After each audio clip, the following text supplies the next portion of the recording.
Hello, all. I'm Daniel Coolbaugh. Again, welcome to the Fantasy and Sci-Fi Fanatics podcast. I am here today with Sean Crow. Sean, how are you today? Oh, I'm doing great. How about yourself? Oh, I'm fantastic. I appreciate you meeting me. Just a little earlier, I screwed up that time change, so I Oh, really appreciate it. So I was like, oh, I don't know if I can do 11 o'clock and then get up at 6 the next day. So I really appreciate you being flexible with that. I know you and I have talked quite a bit, on Facebook the last couple of weeks, especially when I said I was starting to do this. But I got that first question that I sent you. So, what has your writing journey been like up until this point? it's been a ride.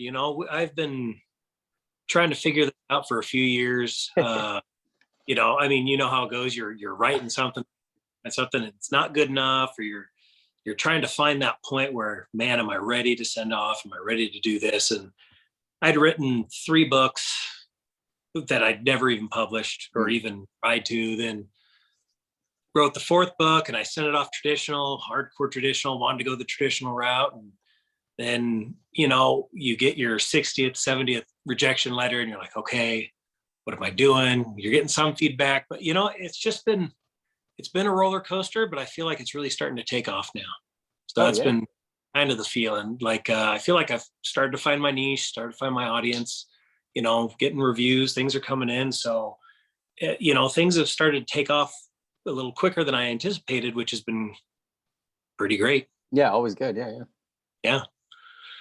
But yeah, I mean, it's just been one thing after another. I've been putting out 3 books now. I'm working on my 4th at this moment, and the goal is to make it like 2 or 3 years and have at least 5 books out. Oh yeah, And yeah, that so you can kind of do that blitz, and yeah, yeah. things out there. But I understand all about that blitz. Like you and I had talked before. Like I planned out a lot of them for myself, and I'm really trying just to finish this first one. That way, I can learn from it, and then, go a little bit quicker with the other ones. I had a bunch of people actually last week get a hold of me like, "Hey, where can we find your book?" I'm like, I'm rapid releasing in 2 summers from now, like trying to, just go that 13 months and kind of go from there. So I think the blitz is a good thing. I feel like it's been working for you though, right? I mean, yeah, it seems to be. I mean, especially with your, the cyberpunk Valhalla Steel and in book 2, it seems to me like it's been working pretty well for you. yeah, I really have no complaints. I've, I always try to reach out to other people that I hope know more than me, and or further along in the field and in the Yeah, craft. I There for a while, I was reaching out to a bunch of different, like my favorite authors, like yeah, John yeah. Gwynn, Ryan, Jim Butcher. I was trying to reach out to these guys and be like, hey, I'm just looking for advice. What do you think on this? What do you think on that? How do you go about doing this? How did you do the process? And it's really interesting to learn the different ways they each did it. Each one of them, well, those that got back to me, like John Gwynn and Anthony Ryan, they've gotten back to me and been very helpful. Um, Anthony Ryan, he was non-traditional. He was Yeah, self-published. yeah, yeah, So yeah. really kind of interesting to see how he did it. He goes, yeah, I didn't sell that much to start with, like it, and I kind of learned that, and he kind of gave me some pointers. The guy's read all 3 of my manuscripts. Oh, He's cool. that, yeah, Anthony Ryan, he's taught me a ton. Like, even if for him it's probably nothing, I think he's just that way with people. But Yeah, that's what it seems like. Yeah. he'll tell you what he thinks. He'll be real direct about it, and he's been great. I kind of see him as a little bit of a mentor. I think a lot of the communities. I I would agree. Like he was just on the Wizards Warriors and Words podcast. The last 2 actually, they had him on back to back weeks. And it's interesting that you say that because like Dirk Ashton is one of those guys, Michael R. Fletcher, like Rob J. Hayes. They all said that at one point or another they same thing. Like they asked him questions, sent him a manuscript, something like that, and he was always super helpful. So I definitely agree. And they actually mentioned that and talked to him about that on their actually the first episode he was on. I think it was about 3 weeks ago at this point, and that was really interesting for me to hear their perspective on that because some people aren't that approachable. Kevin Hearn's one of those guys who's super approachable. I've asked him quite a few questions for urban fantasy because I'm kind of lost there, and it's cool Mhm. that he was like, yeah, this is what I did to research this and that. And I feel like it's nice that we have those kind of people in the indie community in particular. And like you said, Anthony was one of those indie guys, right off the bat, and then, went traditional later. Anthony Ware is another one. I hear that, it's just like Anthony Ryan, very approachable. So yeah, I totally agree. Yeah, there's I've reached out to Dirk and them too. Yeah, a lot of the community, they're really open to, hey, yeah, Oh this yeah. worked. Why don't you try this? It's really great to see that. And it's funny, I was never like a social media guy. I didn't even own a phone until I told my wife, I was like, I think it's time to start really serious. And she goes, well, then we got to get you a phone. We got to get you back Yeah. on social media. I was like, man, I like having those things, but it's been such an it's been an amazing resource, like Yeah. I went from never wanting to do anything with it to now it's like every day, that's just part of the grind. You get on there, Yep. spark up conversation, you try to, get some ideas out, write stuff down. But it's an awesome thing that I think the community's moving in that direction. Oh yeah, and and what I was saying too is like, like probably 5 years ago. So I guess it was more like 7 years ago. It feels like five, right? But I was down in, at the Poison Pen. I met Kevin Hearn for the first time. I met Brandon Sanderson, Patrick Rutherfus, Brian Stavely was down there. Mhm. There was a whole bunch of people. Brian McKellen was down there. I mean, there's just Michael J. Sullivan was down there, for crying out loud, all in the same spot. And it was like 9 a.m. I had to probably wait 3 hours to get in. I literally sat in that. I mean, it's not a very big bookstore either. And I probably sat there for 8 hours. I went in 3 different times, and I literally just went in and I had them sign books that I had brought. I went and bought some more, went to the used bookstore, came back. And then the last time I just went through and was talking to them just about writing. And it was really, really informative. And I think it was Brian McKellen was like, hey, he's like, if you look at all of our, books, he's like, all three quotes will be from somebody in this room. Yeah. And, it is. And I learned at that time, I was like, well, you know what? I thought maybe I'd want to do indie publishing over traditional publishing. And that was the first inklings I had that, this is a community that, you can actually get behind, and, and people support each other. And I would say, especially too, within the last 4 or 5 years, especially, that's definitely been the case. And, especially since the pandemic started, I mean, I just feel like the indie community has changed so much, even within the last 2 years, no matter what platform you're on. So yeah, I definitely agree with you there. Yeah. And that's a big thing too, figuring out your platform, Yeah. like I have tried to get it to work. I just can't, for whatever thing, Twitter is just, man, it doesn't click with me. I still try it every once in a while, but then, Facebook works awesome still. Instagram kind of him and haw, but then I talk to people that love Instagram, people that love Twitter. And Yeah. Mark loves Instagram. I talked to him last night, and we're talking about the Blood of the Spear promos and stuff. He's like, I've had so much success on, Instagram. And I'm like, well, the funny thing is I found him on Twitter. And I'm like, yeah, I can barely get anything on Facebook. I like Instagram. It's pretty good. But Twitter for me has blown up. I mean, I was able to find a lot more people and talk to people, and it's really interesting. And I know Mark has done a lot of new things, and a few other of my friends have done, different things on TikTok. And I'm just kind of starting to get on there basically and do a couple of things. Actually, I had to throw one together tonight. But it's just interesting to see, yeah, like where different people are at. So what platform would you say is the most valuable for you right now? for me right now, I'd say Facebook. Facebook's been just solid for me for a while. Actually, TikTok also. I've talked with Mark and Yeah. stuff like that, and I've been doing a little bit different approach. They do more conversations. I Yeah. do Yeah. like music videos with the artwork from Valhalla Steel or Oh, different cool. artists I work with and stuff like that. And so that's been kind of cool. And like in Viking communities, stuff like that, I Oh yeah. actually get interaction. You get hundreds of likes, comments. People ask, "Oh, well, where's this from?" And then, "Oh, it's my books." It sparks up that conversation. Yeah. I just like making that stuff. Oh Because yeah. I love listening to music while I write. I love having that imagery, and so for me, that's just fun to do. Like I can put a little video together, add some tunes, and off, and I'm like, I feel productive today, and then Yeah. Yeah.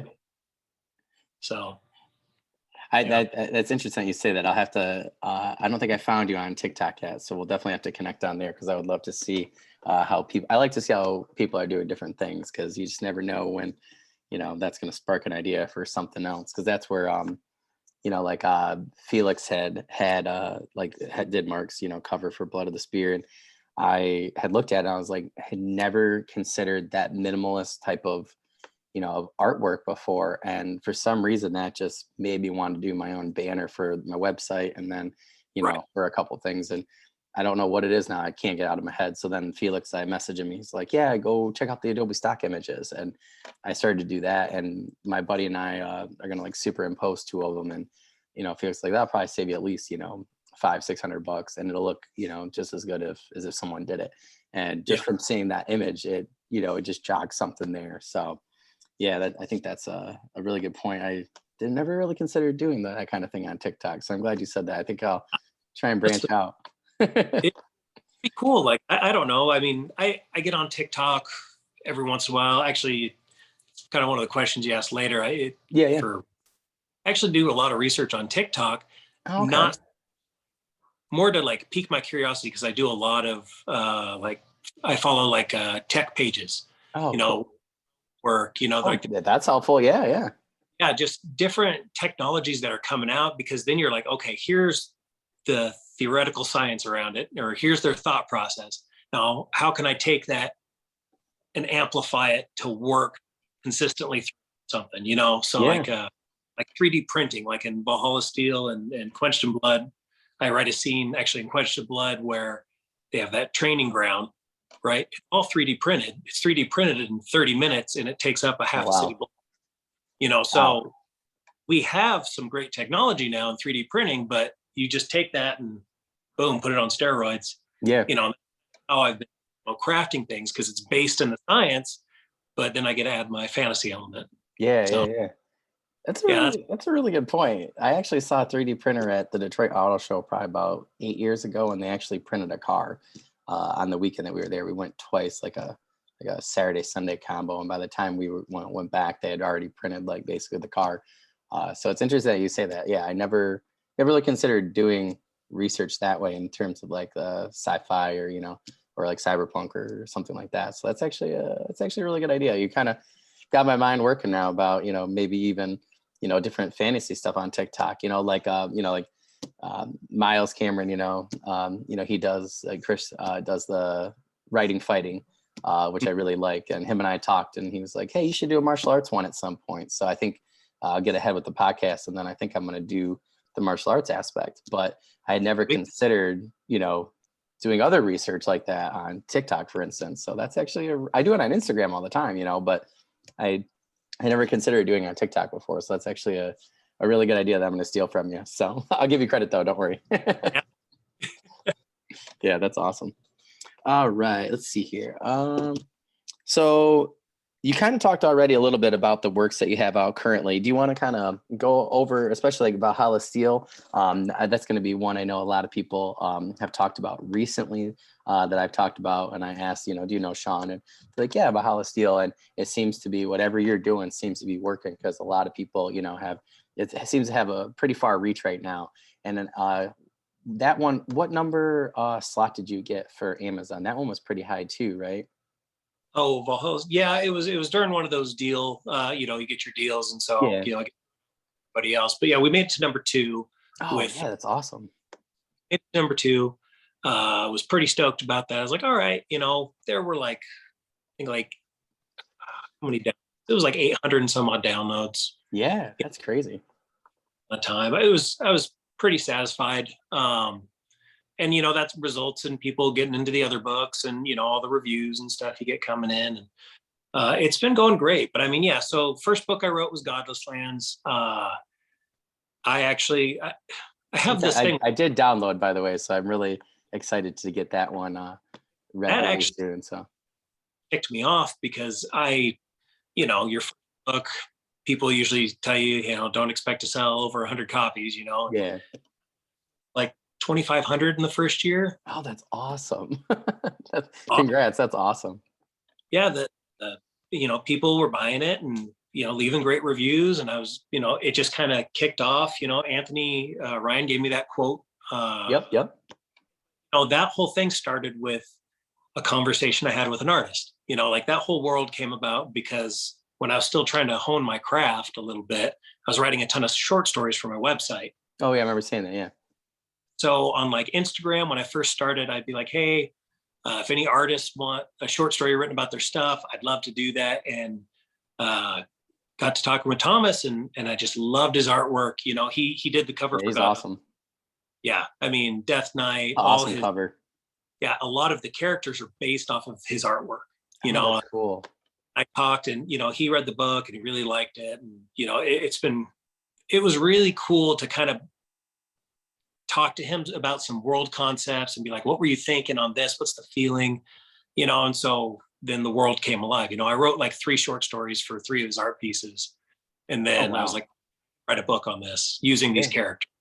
And so boom, I did it. Those short stories they're on my website, and they Yeah. don't quite books because they weren't fully formed at the time, but like, yeah, so I got connected with that. And then Anthony Valiakonis, the illustrator of Valhalla Steel and Quenched in Blood, same kind of thing. We got to talking. I wrote a bunch of short stories for his artwork, and started a friendship. And we started, I said, hey, I want to do this project. What do you think? He was trying to build his art portfolio, so we said, yeah, let's do it. So we got shared royalties on that one, and it's been going great. It's been selling well. It's great artwork. I mean, yeah, it seems to pair really well with your writing. That's what I was telling Mark too. It's funny that you said that because he had the same type of thing with an artist that he really liked and an image that he liked, and that's where he got his idea. And I do that a lot too. I'm like, I just save image after image after image because it sparks some sort of idea, and I'll go back later. But yeah, I'm gonna put just so everybody knows, I will be putting Sean's links in there, so you guys will be able to see the covers that we're talking about. But you'll definitely be able to see right away that they're very cyberpunk. I think you guys pair together very well. So yeah, it's been fun. And Anthony's a great guy to work with. Him and I, we'll play games online. Like, oh cool. yeah, it's pretty cool. We get to know each other pretty well, I think, and it's built a great friendship. That's one of the coolest things about all this is like the friendships you build, the Oh connections yeah. you make, just being able to like connect with other creative people. Yeah. Because I mean, I don't know about you and where you live, but like there's not a lot of people you get to talk about, writing books or, creating art pieces for your work. Yeah. Like conversations aren't that common. So, I really value them when you find them. Yeah, well, it's I was just talking about that with a buddy the other day. Like I do jujitsu, and it's like I know people from Michigan that know people from California that I met through like did it in Arizona. It's like you would think that now it's like a big thing, and it seems like it is, but really it's like you're still at 0.001%, and it's no wonder everybody knows each other. And I'm like, I didn't Yeah. know my friend knew that person that I met here, and I feel like it's even more so with writing. You think everybody has written a book like 1 in 10, but really it's like I saw a statistic recently that was crazy. It was like even with nowadays with how much easier it's supposed to be compared to what it used to be with all the technology tools and things. It's like I think when I looked it was like 1 in 56 people or something like that. And that was even like a 10-year-old statistic. So it's kind of interesting now with the population increase. So I looked at it the other day, and I think my buddy and I were talking. They thought it was like 1 in like 130 people have written a book, let alone a fantasy or a cyberpunk or sci-fi. So to try and find another person, so you literally do have to go to social media, or like I'm going to meet Michael R. Fletcher hopefully in Toronto for a Toronto Comic-Con. It's not too far from me. It's about 4 hours. I told my wife, I'm like, I'm going. I was Yeah. like, it's after school on a Friday. I'm like, I want to go and go hang and and see what's up and see who's there. And C.L. Snyder's another one. I love her urban fantasy. Absolutely amazing. She's got a fantasy novel out called The Magic Price is book 1. And it's basically like Geralt of Rivia, but a lot more grimdark, if that makes any sense. And, she's going to be at the Saratoga Comic-Con, which is that's actually where my mother-in-law lives, about 4 hours from us. And somebody else got a hold of me for Syracuse, actually, Comic-Con. That's a couple weeks from now. So I'm about to go. I said, I'm going to go to 3 this year, and I'm doing them all before December. Hopefully, try and avoid COVID and everything like that. But I agree. It's really hard to find people, like when you and I were having the conversation a couple weeks ago, it's like, it's hard to get people, get their perspective, or, a lot of people just don't have that experience. And most people look at us like we're crazy, like, oh yeah, that's cool. I show people my artwork for, one of my characters. They're like, oh, that's neat. And I'm like, It well, is. like, yeah. Yeah. I totally agree. It's very hard. I get stoked. Like I'm like, oh man, this is so cool. Look at this. And then you'll be like, yeah, all right. Yeah, they literally just do like a thumbs up to like, or like it Yeah. on Facebook, and there's like no comment. You're just like, what? Well, we're the only ones that got to be entertained, right? I agree. I agree. Reader. Yeah, that and the readers. Yeah. That's funny. Yeah, I'm kind of curious. What genre has been your favorite to write? So, Godless Land. That's more of a fantasy, correct? Like a grimdark fantasy. Yeah. So yeah, it's real low fantasy. Yeah, or low. Yeah. It's funny, Godless Lands was the book I wrote when I said, okay, it's time to publish a book. I was like, the book I wrote before Godless Lands, Gods Reborn, totally unrelated, was actually modern fantasy. Oh, cool. 93,000 words. I spent 2 years writing it. I spent a year writing it, then a year rewriting it. And like, I thought it was awesome. But then I was like, you know what? I got 70 some rejections. I got some feedback. It's good. It needs work. But here's what I know, so I can write a good book. And so I wrote Godless Lands. So I was like, I can write a good book now. So I wrote Godless Lands. And so it was like my takeoff, right? I was like, okay, where I'm going to go, I'm going to fully commit on it. And yeah, so that's kind of my bread and butter, because I grew up loving like David Gemmell. Yeah. I'm glad you suggested that too, because I actually just grabbed one of his the other day from your suggestion. Yeah, so I'm really excited to start that one really soon. I love David Gemmell is the reason why I read. He's the reason why I write. Like that is the author that set me on the path. And he's the only, probably one of the few people I actually idolized a little bit and really wanted to meet. Like I don't really usually get excited about meeting anybody, just because he was such an inspiration to me. Oh yeah. I was just, man, I wish I could have met that guy. But yeah. That was the kind of, if that was going to be my first book, I wanted something along those lines. So I was like, okay, kind of an homage to Gemmell, and then move on. I love that low fantasy stuff, but cyberpunk just clicked. Like I can't tell you, but a handful of cyberpunk books I've probably read. Like not even a genre, but once I saw a few things, and I actually did a lot of like RPG gaming and stuff in college with a buddy of mine, and he ran kind of a fantasy cyberpunk world. Wasn't Shadowrunner, own home, and I don't know. I just kind of all clicked in my head. I was like, well, this would be something cool. Let's experiment here. Yeah, I've loved the genre. Like it's been awesome. You get to mix in that kind of heroic fantasy, that David Gemmell feeling that I love, but I get to add, depth of the mythology. You get to add the tech, mixing and melding, and how does that, interact with each other, and how is that going to change people's outlooks? What are the philosophies that are going on at the time? How are they going to relate? And it's just been, there's so much more depth. I feel like I've been going in there, and that's helped me actually add some more depth to the Godless Lands world. There's not as much I have to worry about, because low fantasy, everybody kind of, but because I've had to explain so many things in the Valhalla Steel universe, it's helped me just kind of readdress how you can fill out those less intricate but still in-depth worlds. Yeah. So, but you learn, with everything you finish, everything you do, you learn from it. You learn how to grow from it. You would just want the next project to be even better. And whatever shortcomings you had on that one, we go, okay, we learned it, move on, let's do this one now. So that's kind of how it's been. I don't know that I have like a favorite genre. I think it's just whatever idea kind of clicks. Like I said, the book before that was modern fantasy. Then I've written low fantasy. Now I've written cyberpunk. I got a ton of ideas. Like, I just don't feel like there's not really one place I really want to call home yet, I guess.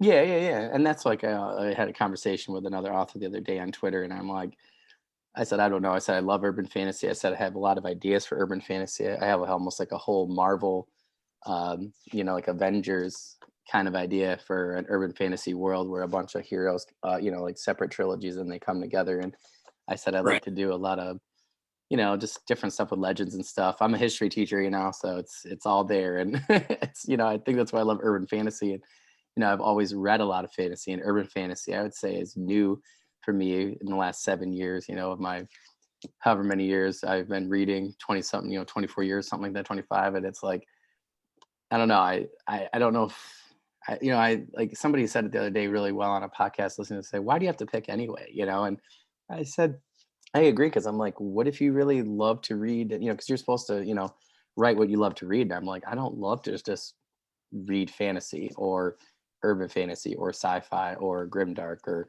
there's just a lot of different things. I'm a huge Robert E. Howard fan, and that's a lot different than, grimdark fantasy is nowadays, and yeah, I definitely agree. So I was just curious because a lot of people talk about like, oh, I really want to write this one because of this. And then sometimes, I hear a lot of that on podcasts and different authors saying like, yeah, this is my niche and things. But, you look at a guy like Miles, and he just had that great sci-fi book come out, and where I'm actually gonna be interviewing him pretty soon about that. And we're gonna talk about writing, fighting, but, I'm interested to see how somebody, goes from, historical fiction to kind of like a urban fantasy with like Cold Iron, I would say, or Right. like a steampunk, and then goes to science fiction. Like he just seems like he can do it all. That's what I want to be, the chameleon, like Miles, so to speak. So yeah, to me, it's always interesting to ask people that. We and Mark talked about that yesterday. So Yeah. um, Yeah. Everybody's just got their, what they're in. I've been going off on Jim Butcher lately, man. Like I just read his last two books. Man, took me back to growing up reading, like oh they yeah, were big stuff's going on. But the Dresden Files, he wrote that first, but then he has a whole like Romanesque fantasy. yeah, I got them all for free the other day from school. I was about to like buy them, and then I was like, somebody just handed them in my lap, and I was like, I was just about to like order these, and I'm so excited. I like kept them in the classroom, just like I see them in the morning, and I just like have a smile on my face. I'm like, I'm gonna get to you soon. So it's funny that you said that. I heard that that's like a Roman, yeah, like a Roman fantasy mixed with like Pokemon, and that to me just sounds. That's at least how Dirk Ashton described it, and I'm like, that to me just sounds awesome. You had me at Roman, let alone like Pokemon. You had me at Jim Butcher, to be quite honest. So No, I mean like that guy. I mean, dang, that guy. And then he's writing about airships too. yeah, I bought that one recently. I'm actually really excited to get that. What is that? The Aeronauts Windless or Winless. something like that. Yeah, that like that. I read the back of that, and I was just like, yeah, I'm so there. Yeah. As Yeah. soon as I found out there was going to be more on that, I was just like, oh, please get him. Yeah, I was really excited. I actually didn't know that until the other day. Yeah. Yeah, I was kind of fangirling out there a little bit. I was like, and my wife's like, what's up? I was like, I thought this was a one shot, and I'm like, now there's gonna be more in this world. I was like, she goes, you haven't even read it yet. I'm like, it doesn't matter. I'm like, it's Jim Butcher. Like, I was like, he can write anything all day, and I'll read it. So it's funny they said it because I actually just started re-listening to the audiobooks for the Dresden Files. I think I got to like book 7. I just burned myself out because I read them all within, like I like seriously, like I probably read each one in 3 days up until like book 7, and then I just kind of burned out. And then I like was like, oh, I'll switch back to fantasy, and now I'm going back to urban fantasy. But I'm definitely excited to get caught up with everybody, especially with those 2 releases from last year. So and I guess we covered a lot actually, which is great, and we got a lot of stuff that I didn't even think of, and which is even better because that's when real, true, genius comes out, I think, in terms of interviews. I'm just curious at how it really felt for Valhalla Steel, especially getting to number 2. And then the second one, correct me if I'm wrong, was that number 7? I know it was number 7 when you and I talked, right? Oh, Quenched in Blood. Yeah, was that the one that was number 7? That was just Valhalla Steel moving up the ranks as we were kind of talking. Oh, okay. I gotcha. Okay. I thought I lost track there. So, okay. So when I talked to you, Valhalla Steel was at number 7, and then you Yeah. got to number 2. That's awesome. That is awesome. How Dude, did that feel? Like that I had mean, like at that moment, when did just so I want to know just specifically, like, did Kindle send, like how did that work? Like how did you find out that was number 2? Did they send you a notification, or did you just go look it up yourself? Oh, I was stalking it. I don't think any of us here blame you. I was too. I like went when I talked to you that first weekend, and I was like, "Oh, that's cool." And I think I lost track when it got to like number 5. So that's awesome. But what was it like when you opened up, that screen and you stalked it and you saw that was number 2? What immediately went through your mind? Well, I mean, you're like, all right, it's not quite one, but it's 2. Hey, like I try to aim high, but make it realistic. But at the Yeah. same time, I mean, yeah, I always aim as high as I can. But yeah, it felt good. I mean, yeah, it was along with the other, giveaways that weekend. You get to do those, see where you fall. And, that was pretty cool to see it just launch up there like that in Cyberpunk. Yeah, yeah, Uh, I mean, just having people, reviews started popping up a lot more after that. And, because I know Valhalla Steel was kind of it's a different sell, because it's not a full length novel. yeah, yeah. Illustrations, it's not an illustrated, it's not a graphic novel, but so it is a different kind of a sell. But just to see that, and then that launches into the novel that comes after that, Yeah. has been really cool to see. And like, I have other people being like, "Are you going to get more artwork for the next one? Can we do like a deluxe edition for it?" I've had Oh, a few that'd be people. cool. There a way to combine them and then get more artwork? And so I'm like, man, that would be cool. I could Yeah. maybe, Anthony, to do more and then combine them. But yeah, I mean, it really inspired me to really hammer, more out. I love writing stories that people enjoy, and people have really been enjoying them. So, if that's something that I can pursue and continue to do, and it pays for itself, then why not? Yeah, yeah. I remember like that weekend because I was like went out and grabbed it, and I was like, okay, I grabbed it, and then I was like telling my friends, I was like, go grab this book now. And I was like, he's like at number 7. I was like, go grab this book. And I remember one of my buddies, he was like, yeah, like, he was at work. He's like, yeah, send it to me. And then I sent it to him. And it was so funny because he did the same thing I did. Like he did a double take with the artwork, looked at the title, and he's like, I didn't even have to read the blurb. He was like, I was sold. And then by the time he read the blurb, he was still at work, and he went and got it on Kindle. So we were talking about it that day. So it was really funny. Yeah. That's awesome. Yeah, Yeah. it's super cool.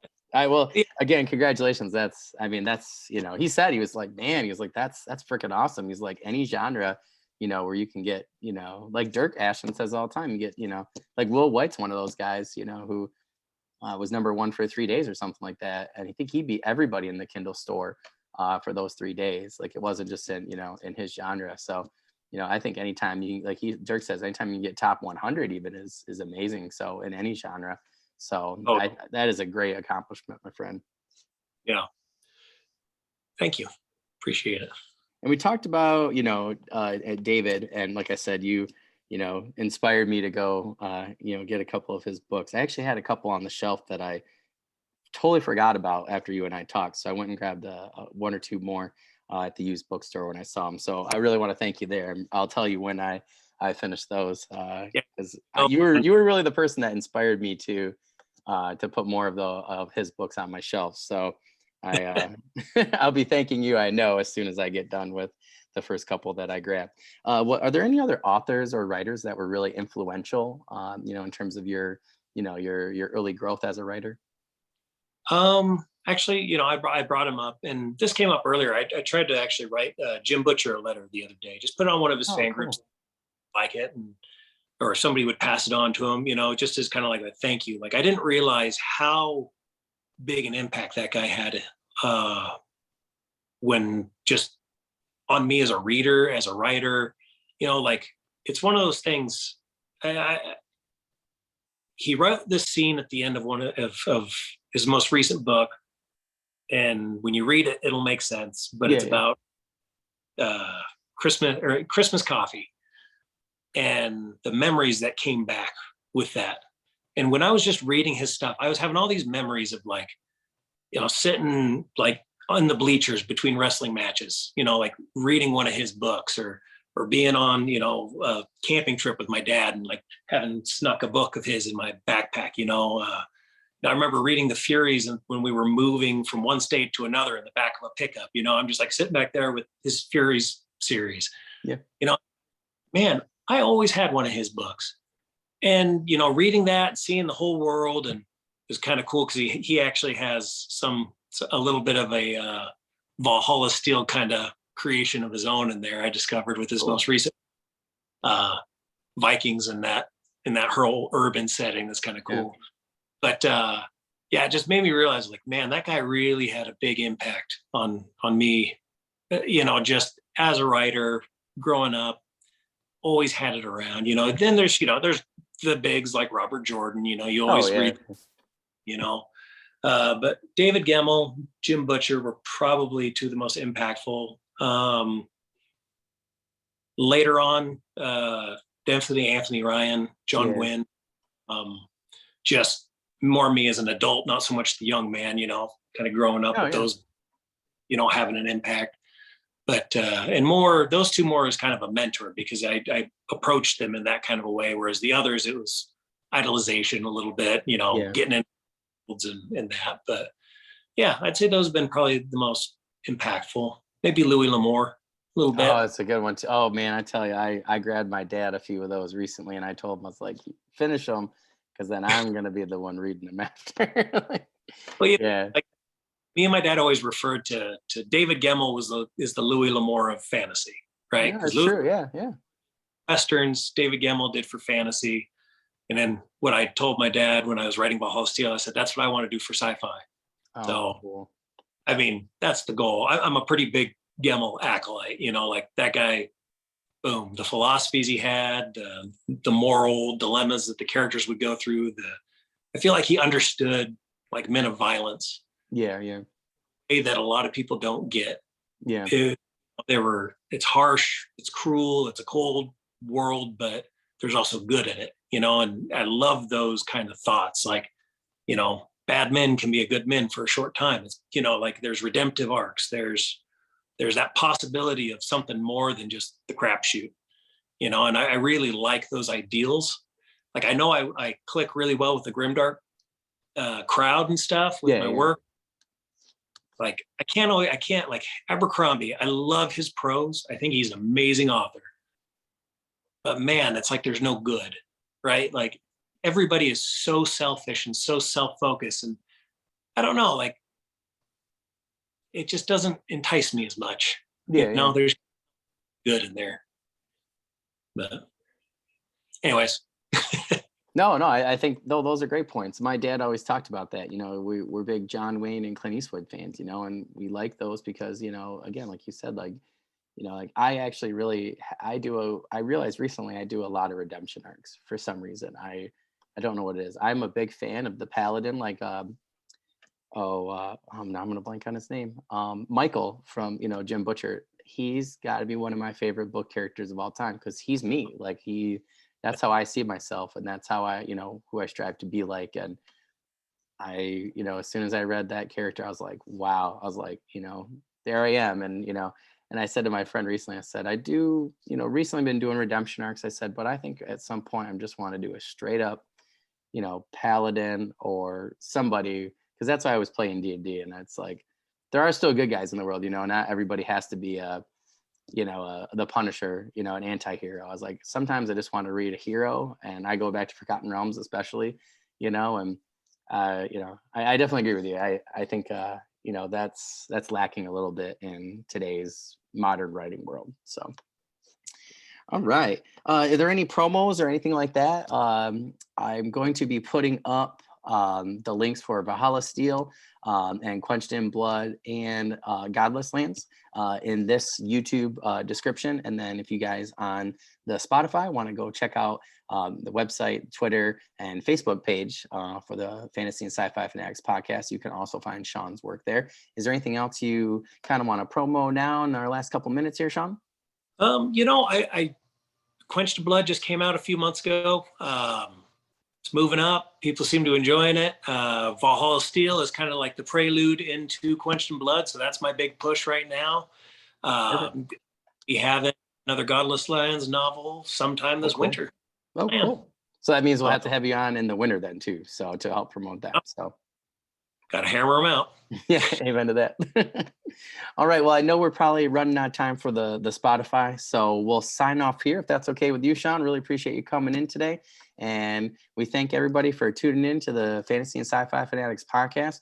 Again, you can find this video and our other videos on YouTube, Twitter, Facebook, and the audio on Spotify is actually going out tomorrow. You have to wait for this episode for next week. We're going to space them out just a little bit. Feel free to reach us at scholarsofuma, that's UMA, @gmail.com. Let us know who you'd like to see on future podcasts, any questions you have for Sean or any other of the guests that we've had or future guests. And feel free to send us some videos and pictures that are fantasy and sci-fi related. Sean, again, really appreciate your time. And like I said, we'd love to have you back sometime in the future. And I look forward to talking to you on Facebook, my friend. Sounds good, man. You have a good one. You too, Sean. See you later.